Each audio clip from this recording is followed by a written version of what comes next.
Amazing ecosystem, a type of habitat that you can find right outside, right off our back decks. What may look like a random assemblage of algae and animals here is actually a complex, living, breathing ecosystem, a type of community that actually is very similar to the ones that we ourselves belong to. Each of these critters here has their own specific job or role within this underwater society, and we may talk about some of those during the feeding show itself.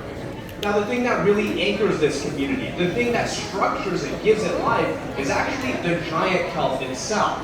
Going from the bottom of these reefs all the way to the top of this exhibit, kelp is what we call a foundational species, meaning that it literally creates the environment around it. It provides food and shelter for all of these critters and several more that you'll find along the California coast, and you may have seen it in action before even walking through our doors today.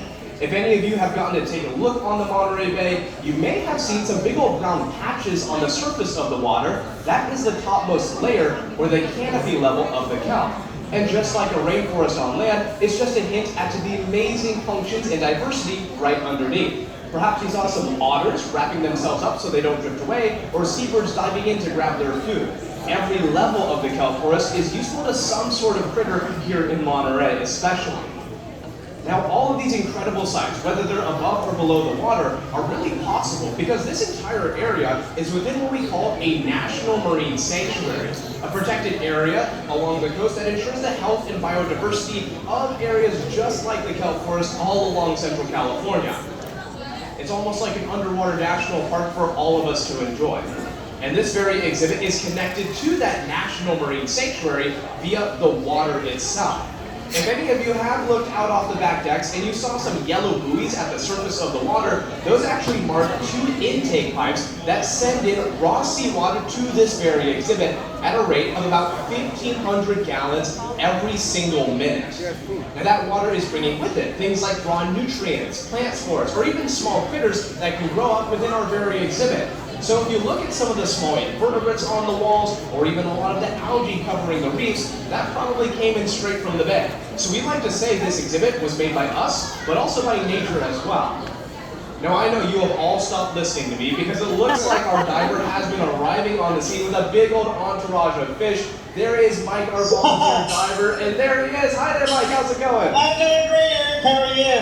Oh, things are going swimmingly out here. Can we give Mike a big old wave hello? Good afternoon. What a great looking audience. Boy, I saw the school buses parked on the street. I know it was going to be a great audience with lots of kids who are learning about the ocean. So this is great.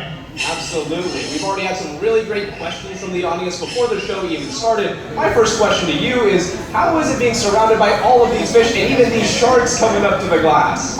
This is just so wonderful to be inside the kelp forest exhibit. You gave a nice overview about the wonderful community and habitat it is. For me, it's just such a diverse place with animals surviving, sometimes in competition with each other, and sometimes just can't get along with each other. That's pretty hungry today. Oh yes, certainly. I know the waters have been a little warm lately, about 57 to 58 degrees, which is very toasty for Monterey itself. We're used to about 52 degrees Fahrenheit year-round. So these animals' metabolisms must be pretty jump-started because of this warmer water, right? Yeah, that's right. Most fishes are cold-blooded, which means that their metabolism operates at the same temperature as the water they're swimming in, and when the water's cold, their metabolism is lower, but when the water's warm, they need to burn a little bit more calories, so they're a little bit more hungry. And speaking of food, I know it's about lunchtime right now. What do you have in your bucket? What's everyone so excited about? And some of the fish couldn't wait. They were grabbing food out of my bucket before I swam across here. We've got pretty good assortment of seafood that's common not only in Monterey Bay for the wild animals to eat, but in the restaurants and seafood markets around the bay. So that you have to look real quickly here because the fish are hungry. We got giant prawn. We got some cut up whitebait, cut up squid. We got some bull squid. So there's different kinds and sizes of food because animals have different shapes and sizes of mouths, and they specialize in eating specific kind of foods. That's one of the strategies that animals in diverse kelp forests have to not compete with each other. If they eat different things, then they're not competing. There we go. Yeah, Mike, I just want to admire your professionalism here because you are saying all this, giving us the whole rundown on this menu while you were being bombarded by all of these leopard sharks here. Sharks? Those are sharks? Uh-oh. Now I know we are not worrying about Mike today because these leopard sharks are what we call the puppy dogs of the kelp forest. I personally think they're very cat-like as well.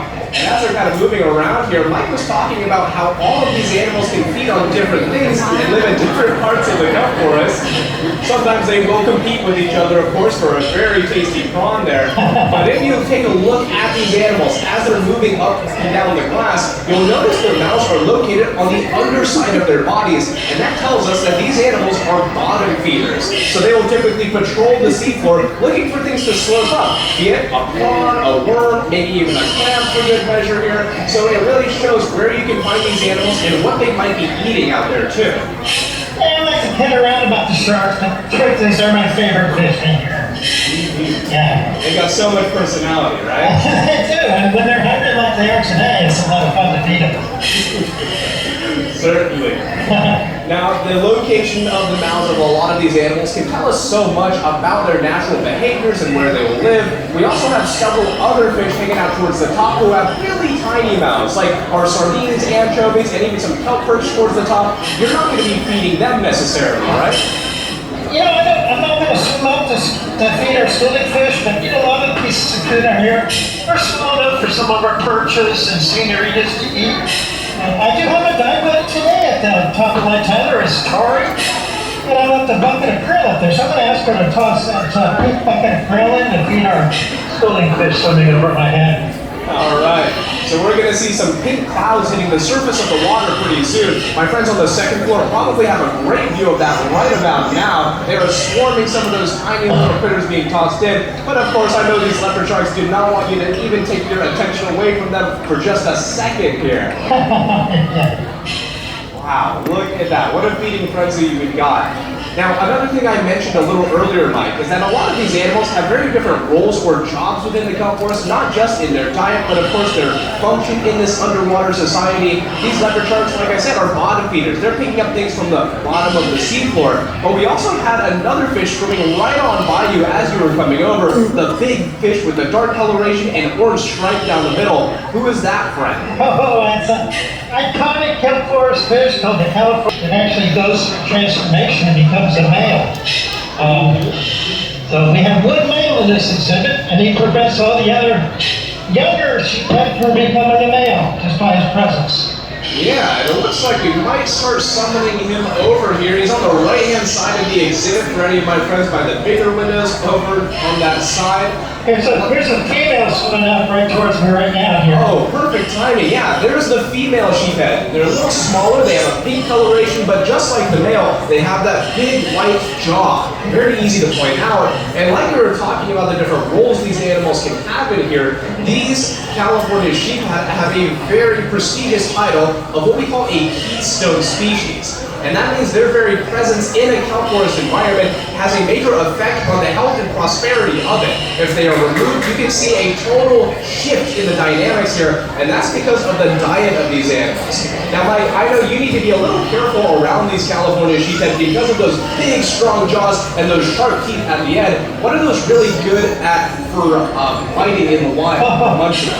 Yeah, you study the ecology of the kelp forest, you learn that there's a lot of invertebrate animals that build really hard shells to keep from being eaten. So then the sheephead counteract that by having a really strong set of jaws and teeth, and they can crush the shells of crabs and sea urchins, clams and mussels, and I appreciate it if he swims up towards me here, if you let me know. Because he's right behind you to your left. Oh my gosh! Oh, there he is! Yeah, so if he bit my finger thinking it was a piece of squid, that would not feel good. Yeah, that wouldn't be super fun. But like Mike just mentioned, sea urchins are actually a major part of these animals' diet, and that is really beneficial for the kelp forest as a whole.